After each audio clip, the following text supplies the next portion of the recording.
One of the big issues we face is attracting and retaining residents, and often quality of life issues are cited as reasons why they move to other towns. Weston is able to use the Westport beaches. Why don't we have similar arrangements with Norwalk to use their beaches at the resident rates?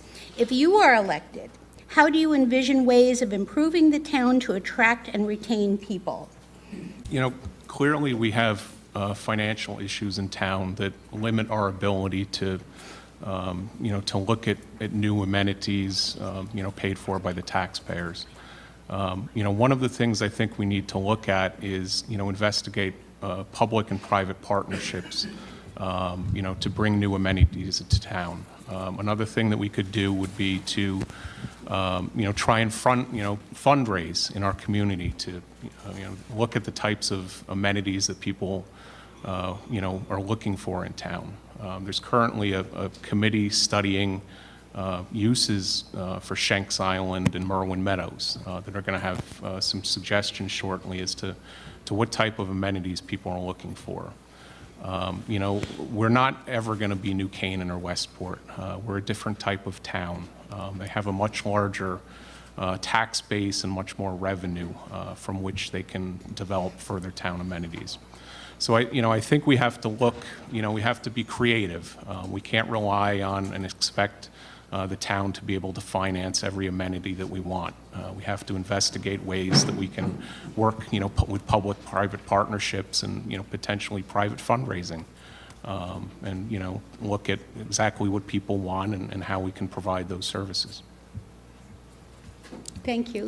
Ms. Bufano, and Sure. make sure you're close enough to the mic. I think I gotta move up a little more. I agree with Josh on the funding piece. We need public and private investment in whatever ideas that come to pass. The study groups are very important, Shanks Island, as well as there's a Parks and Rec study group going on about what fields are needed, what types of sporting events we could hold. So I think that's going to be quite important. Amenities are one of my top priorities because I think it's very important. The tennis courts are being refurbished so that we can have another 10 to 20 years, and I think all those, contribute to people wanting to live in our town. As far as your question about, sharing Norwalk beaches, I think that's something that we can probably take a look at and see what we can do. We're looking at sharing services with many towns in order to reduce our costs. So I would be open to that. Thank you. Mr. Alper. So during my tenure on the Board of Finance, I was a proponent, if not one of the initiators of shared services. Initially, shared services across the boards and commissions that the town draws services from, but also shared services between our towns and our sister communities. When Bill Brennan was first selectman, as a matter of fact, he and I had many lunches, mostly breakfasts actually, and we talked about different ways in which we can draw upon sister communities and what amenities they had and what services they had that we could utilize and they could utilize of ours to mutually drive down cost and expand opportunities for each of our citizenry. Interestingly enough, and while I agree that amenities are nice to haves, and for some people they're must-haves, the reality is that most people, when they go looking for a place to live, the first thing they look at, how much is it going to cost me to live here? And the carrying costs are the largest factor that draw people here or force people away. I had someone from one of the neighboring blocks up by me in my office just the other day, and they're going to be having a short sale on their house because they can't afford to live in it anymore. If we're going to do something, first and foremost, the first amenity we have to do is reduce the burden on our taxpayer so that they can live here. And then we can afford to draw more people in, raise the tax base. Thank you very much, Mr. Alper. Deborah, would you like to answer this question? Yes, thank you. I've lived in town long enough to remember when I could get a pass at the Norwalk Beach at a slightly higher rate than the Norwalk residents as a Wilton resident. That program was terminated years and years ago, but I do remember it.